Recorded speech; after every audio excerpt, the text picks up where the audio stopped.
Salut à tous et bienvenue dans cette nouvelle vidéo. Si vous avez vu ma précédente présentation, vous savez que je travaille sur l'implémentation d'un menu de jeu vidéo basé sur des arbres binaires. Aujourd'hui, je vous propose un point d'étape détaillé de ce projet. On va voir ensemble ce qui fonctionne, les défis que j'ai rencontrés, les ajustements aussi. Et je crois que c'est tout. Donc, commençons par ce qui marche.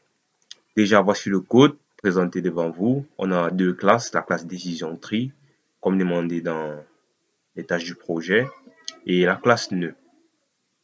La classe nœud est censée représenter le composant d'un nœud. Un nœud est composé lui-même d'une valeur, d'un...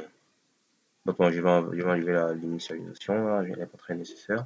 Et de deux branches, une gauche et une droite, qui sont aussi des nœuds. On a aussi le constructeur et le destructeur qui seront déclarés dans le fichier index.cpp. On a la classe décision cri qui est la classe mère de notre projet. Le constructeur décision cri, destructeur. On a notre nœud source. On a aussi int le niveau pour présenter dans le préordre. La fonction insertion, préordre, verif exist, suppression. Et ces trois autres fonctions qui sont on va dire des raccourcis. Allons maintenant dans la présentation. On voit que toutes les fonctions que j'ai écrites marchent. Je vais vous présenter le résultat dans l'exécution, dans la troisième vidéo.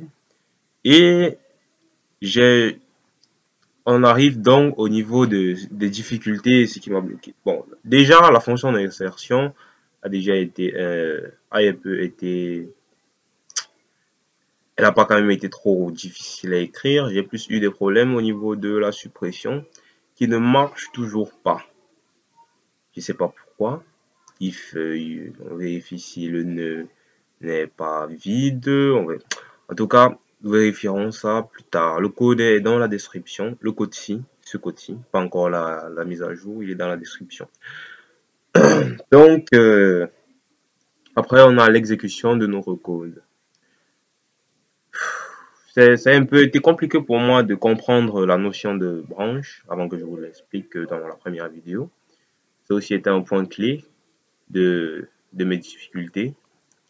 Et comme ajustement, je voulais aussi ajouter face à ces défis, j'ai dû procéder à plusieurs ajustements et modifications dans mon code. Pour la gestion des nœuds, j'ai repensé ma structure de données pour utiliser les pointeurs plus efficacement. Vous voyez là, on a mis des pointeurs sur les nœuds. J'ai aussi dû apprendre à mieux gérer les boucles de rendu pour améliorer la fluidité de l'interface.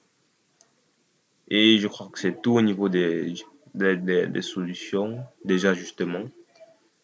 C'est tout ce que j'ai eu à ajuster. Donc, en conclusion, voilà où en est mon projet pour l'instant.